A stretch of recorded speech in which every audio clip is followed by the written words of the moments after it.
Good morning, and welcome to our English Readers Theater Club. It's really good to see everybody here today. And we're going to do the story, The Baker's Dozen. Now, it's kind of a story that tells you where that saying came from. Okay, so I'm going to actually now go back to being me because we're in English Readers Theater, and I'm going to share my screen so we can see the play. Just so that viewers know, if you're on our mailing list, then you do get a newsletter at the on Sundays, usually, maybe Saturdays, and it incorporates a little bit of feedback of stuff that we did over the week, as well as kind of plans that we hope to do for the upcoming week, although they change according to what happens from one day to the next, which is what makes it so much fun. So we have already assigned our parts. And so I'm just going to have you say who you are and what part are you reading. Katrina, we'll start with you. Hello, I'm Ekaterina. I'm a teacher of English from Russia, and I'm reading Narrator 1. Hello, I am Raihan. I am Bangladesh. I'm English teacher and science also. I'm a primary school teacher. I am reading narrative 4. Hello, I'm Nilanjana. I teach English in the primary section and I'm from India.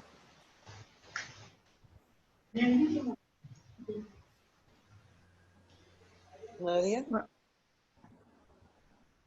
I can't switch on my picture. And I'm Nadezhda from Russia. I'm an English teacher. I am narrator 3.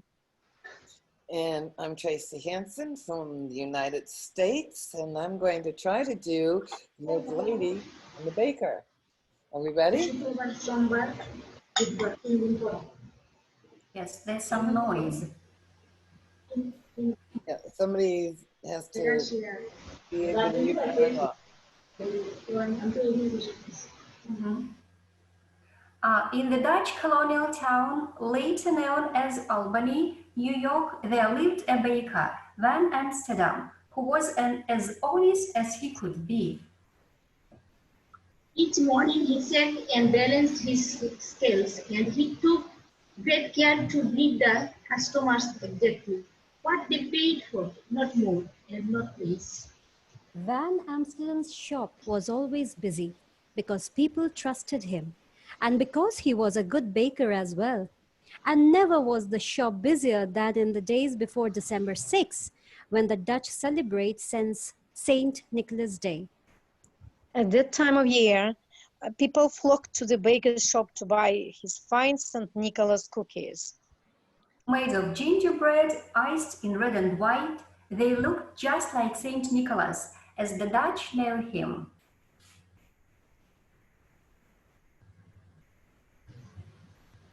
Therefore, I'm Rehana? tall and thin with a high red bishop's cap and a long red bishop's cloak. One Saint Nicholas Day morning, the baker was just ready for business when the door of his shop flew open. In walked an old woman wrapped in a long black shawl. I've come for a dozen of your St. Nicholas cookies. Taking a tray, Van Amsterdam counted out 12 cookies. He started to wrap them, but the woman reached out and stopped him. I asked for a dozen. You have only given me 12. Madam, everyone knows that a dozen is 12. But I said a dozen is 13. Give me one more. Then Amsterdam was not a man to bear foolishness. Madam, my customers get exactly what they pay for, not more and not less. Well, then you may keep your cookies. She turned to go, but stopped at the door. Van Amsterdam, however honest you may be, your heart is small and your fist is tight. Fall again, mount again, learn how to count again. Then she was gone. From that day, everything went wrong in Van Amsterdam's bakery. His bread rose too high or not at all. His pies were sour or too sweet. His cake crumbled or were chewy. His cakes were burnt or dewy. His customers soon noticed the difference before long. Most of them were going to other bakers. That old woman has bewitched me. Is this how my honesty is rewarded? A year passed. The baker grew poorer and poorer. Since he sold little, he baked little, and his shelves were nearly bare. His last few customers slipped away. Finally, on the day before St. Nicholas Day, not one customer came to Van Amsterdam's shop. At day's end, the baker sat alone, staring at his unsold St. Nicholas cookies. Oh, I wish St. Nicholas could help me now. Then he closed his shop and went sadly to bed. That night, the baker had a dream. He was a boy again, one in a crowd of happy children, and there, in the midst of them, was Saint Nicholas himself. The bishop's white horse stood beside him, its baskets filled with gifts. Nicholas poured on one gift after another and handed them to the king. But Van Amsterdam noticed something strange. No matter how many presents Nicholas passed out, there were always more to give. In fact, the more he took from the baskets, the more they seemed to hold. Then Nicholas handed a gift to Van Amsterdam. It was one of the baker's own Saint Nicholas cookies. Then Amsterdam looked up to thank him, but it was no longer St. Nicholas standing there. Smiling down at him was the old woman with the long black shawl. Van Amsterdam awoke with a start. Moonlight shone through the half-closed shutters as he lay there thinking. I always give my customers exactly what they pay for, not more and not less. But why not give more? The next morning, Saint Nicholas Day, the baker rose early. He mixed his gingerbread dough and rolled it out. He molded the shapes and baked them. He iced them in red and white to look just like St. Nicholas. And the cookies were as fine as any he had made. When Amsterdam had just finished, when the door flew open, he walked the old woman with the long red shawl. I've come for a dozen of your St. Nicholas cookies. In great excitement, Van Amsterdam counted out 12 cookies. And one more. In this shop, from now on, a dozen is 13. You have learned to count well. You will surely be rewarded. She paid for the cookies and started out. But as the door swung shut, the baker's eyes seemed to play a trick on him. He thought he glimpsed the tail end of the long red cloak. As the old woman foretold, Van Amsterdam was rewarded. When people heard he counted 13 as a dozen, he had more customers than ever. In fact, Van Amsterdam grew so wealthy that the other bakers in town began doing the same. From there, the practice spread to other towns and at last through all the American colonies. And this, they say, is how 13 became the baker's dozen. A custom common for over a century. And alive in some places to this day. Nice job. Nice job. And now I know that the baker's dozen means 13, not 12, but 13. Yes, it's an idiom. I remember. Yes, baker's dozen. Hi. Yes. Hi. Hello, Olga. Hi. So I tried to do you, probably not as well though as what you did with 5 characters. But anyhow, so yeah, and we do use a baker's dozen. We use that term here, and when you go into a store, it will say, you know, a baker's dozen, meaning that you're paying for a dozen, but you're going to get 13. So that's why I say, I don't know, is it an idiom? So you can see baker's dozen in a store, really? Yeah, oh yeah, oh yeah. A sign. No, yeah, sure. You know, and you know, it's not that unusual. Well, of course, nowadays I don't even know what is usual, but it's a very good play. And say, I'd just like to speak about the culture. Yes. Yeah, if I want to go in and get a dozen of donuts, which I normally don't, or whatever, I will make up a sway about dozen. this play. Yes. Yeah, yeah. So that's why I wasn't quite sure, because I don't know that an idiom is actually something that is real. You know what I'm saying? I'd have to look that up to see, and I'm not really good at doing that while I'm talking to you guys. And so anyhow. And you know, they celebrate Christmas on the 6th of December in the Netherlands, in Dutch, in Holland.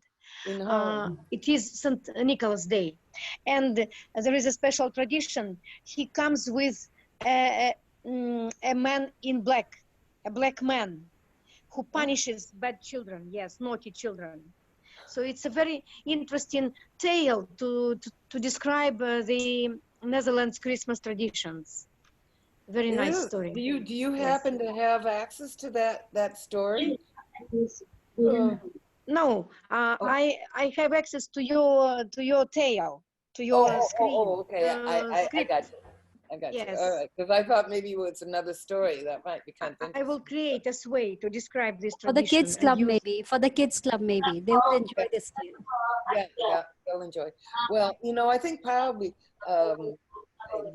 most of the different plays that I've got in back for the kids and for us will be enjoyable. It really is more the approach and where the kids are when we start, where you guys were. You know, you have to know your group before you can make your selection of what you want to do and how you want to do it, and that's important.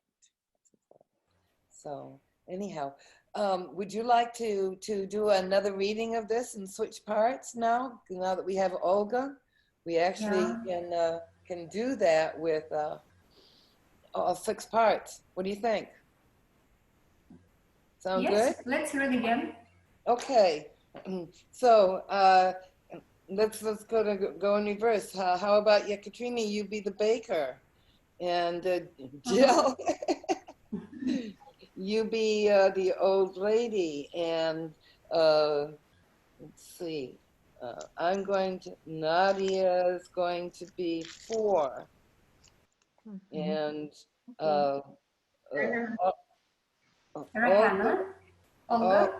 Olga, you be 3, and Rihanna, you be 2, and I'll be 1. Okay? And the old woman? And the old woman? Okay. Yeah, Julia, the old woman. All right. Oh dear. You guys are so good to me. Are you ready? Everybody knows what we're gonna do. Boy, that was really easy. How did we do that so quickly? Like that. All right, back to the top. I have been dealing with some sort of cold or whatever. So my eyes are watering, and then I wear my glasses. My glasses steam up, so I have to wipe them off so I can kind of see. There we go. All right. In the Dutch colony town, later known as Albany, New York, there lived a baker, then Amsterdam, who was as honest as he could be. Each morning, he checked and balanced his scales, and he took great care to give the customers exactly what they paid for, not more and not less. Then Amsterdam shop was always busy because people trusted him and because he was a good baker as well. And never was the shop busier than in the days before December 6th, when the Dutch celebrate St. Nicholas Day. At that time of year, people flocked to the baker's shop to buy his fine St. Nicholas cookies. Made of gingerbread, iced in red and white, they looked just like St. Nicholas as the Dutch know him. Tall and thin, with a high red bishop's cap and a long red bishop's cloak. On St. Nicholas morning, the baker was just ready for business when the door of his shop flew open. In walked an old woman wrapped in a long black shawl. I have come for a dozen of your St. Nicholas cookies. Take a tray. Van Amsterdam counted out 12 cookies. He started to wrap them, but the woman reached out and stopped him. I asked for a dozen. You have given me only 12. Madam, everyone knows that a dozen is 12. But I see a dozen is 13. Give me one more. Van Amsterdam was not a man to bear foolishness. Madam, my customers get exactly what they pay for, not more and not less. Then you may keep the cookies. She turned to go, but stopped at the door. Van Amsterdam, however honest you may be, your heart is small and your fist is tight. Fall again, mount again, learn how to count again. Then she was gone. From that day, everything went wrong in Van Amsterdam's bakery. His bread rose too high or not at all. His pies were sour or too sweet. His cakes crumbled or were chewy. His cookies were burnt or doughy. His customers soon noticed the difference. Before long, most of them were going to other bakers. That old woman has bewitched me. Is this how my honesty is rewarded? A year passed. The baker grew poorer and poorer. Since he sold little, he baked little, and his shelves were nearly bare. His last few customers slipped away. Finally, on the day before St. Nicholas Day, not one customer came to Van Amsterdam's shop. At day's end, the baker sat alone, starting at the unsold St. Nicholas cookies. I wish St. Nicholas could help me now. Then he closed his shop and went sadly to bed. That night, the baker had a dream. He was a boy again, one in a crowd of happy children, and there in the midst of them was St. Nicholas himself. The bishop's white horse stood beside him, its baskets filled with gifts. Nicholas pulled out one gift after another and handed them to the children. But then Amsterdam noticed something strange. No matter how many presents Nicholas passed out, there are always more to give. In fact, the more he took from the baskets, the more they seemed to hold. Then Nicholas handed a gift to Van Amsterdam. It was one of the baker's own St. Nicholas cookies. When Amsterdam looked up to thank him, but it was no longer St. Nicholas standing there. Smiling down at him was the old woman with the long red shawl. Van Amsterdam awoke with a start.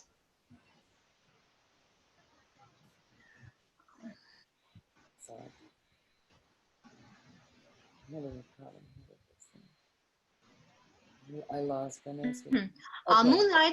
Moonlight shone through the half-closed shutters as he lay there thinking. I always give my customers exactly what they pay for, not more and not less. But why not give more? The next morning, St. Nicholas Day, the baker rose early. He mixed his gingerbread dough and rolled it out. He molded the shapes and baked them. He iced them in red and white to look just like St. Nicholas. And the cookies were as fine as he'd ever made. When Amsterdam had just finished, when the door flew open, in walked the old woman with the long black shawl. I have come for a dozen of your St. Nicholas cookies. And one more. In this shop from now on, a dozen is 13. You have learned to count well. You will surely be rewarded. She paid for the cookies and started out.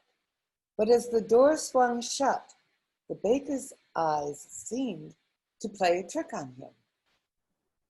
He thought he glimpsed the tail end of a long red cloak. As the old woman foretold, when Amsterdam was rewarded, when the people started the count, he counted 30 as a dozen. He had more customers than ever. In fact, Van Amsterdam grew so wealthy that the other bakers in town began doing the same. From there, the practice spread to other towns and at last through all the American colonies. And this, they say, is how 13 became the baker's dozen. A custom common for over a century. And alive in some places to this day. Wow, that was fun. That was great. What a good old lady you made. Boy, it certainly was nice to. Jana, you were very good old woman. Yes, emotional. Yes, You're she a bewitched. She you're, bewitched the baker. you're a real actor. Oh, And thank you.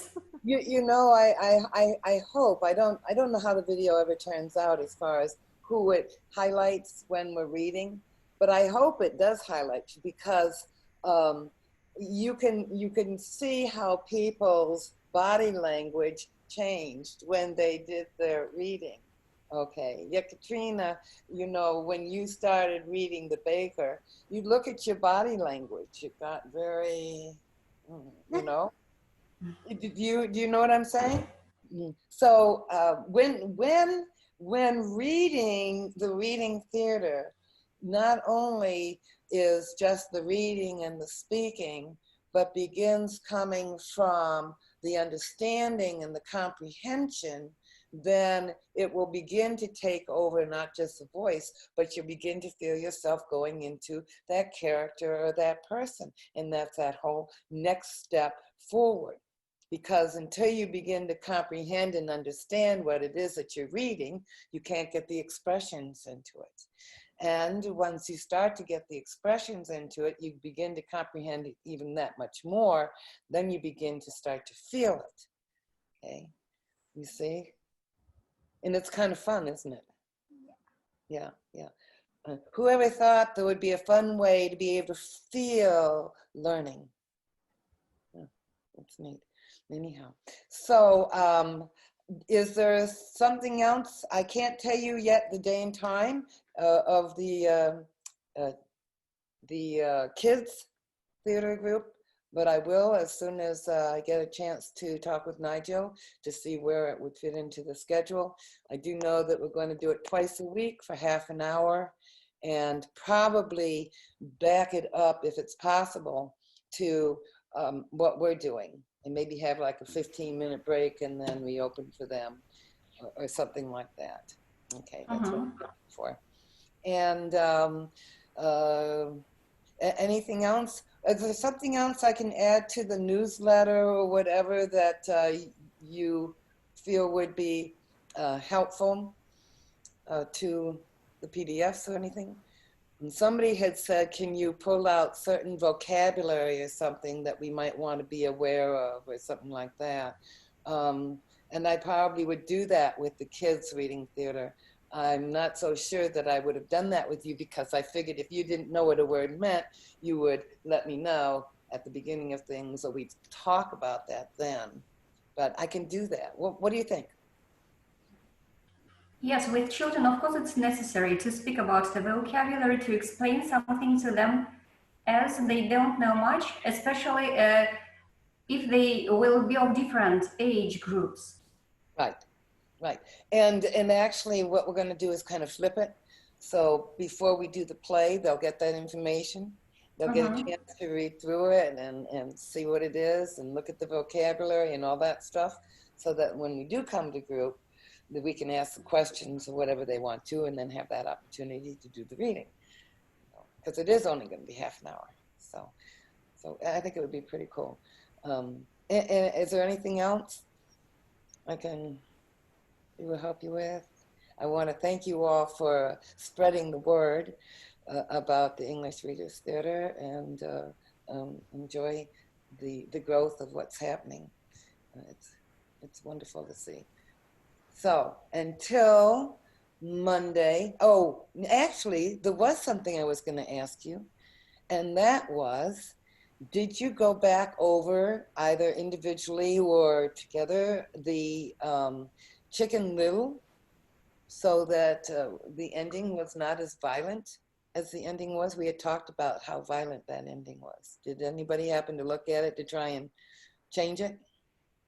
Unfortunately, I didn't have time for it. Okay. Okay. What about you, Well, Olga? Not yet. Not yet. Not yet. you know, and that's okay. And again, you know, it doesn't really matter whether you get the opportunity. We really didn't do it with the Three Billy Goats Gruff.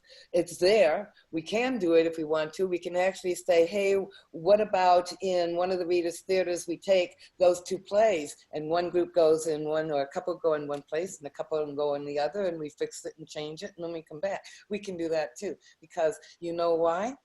You guys are the ones that need what we're doing. All you need to do is tell me, okay? So thank you all for joining me, and see you on Monday. And certainly feel free to send me a message if you want to. Thank you. Thank you very much. I like today's play very much. What about you? Yes. So did I. Yes. Oh, good. It was very nice. I'll show a Yes. Very, very cultural. Yes. Oh, Very good. informative. Yes. I'm looking at this story from the point of view of traditions.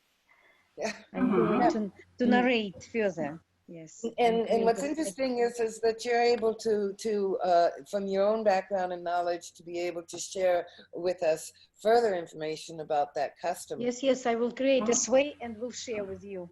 Oh, that would For be Christmas wonderful. readings.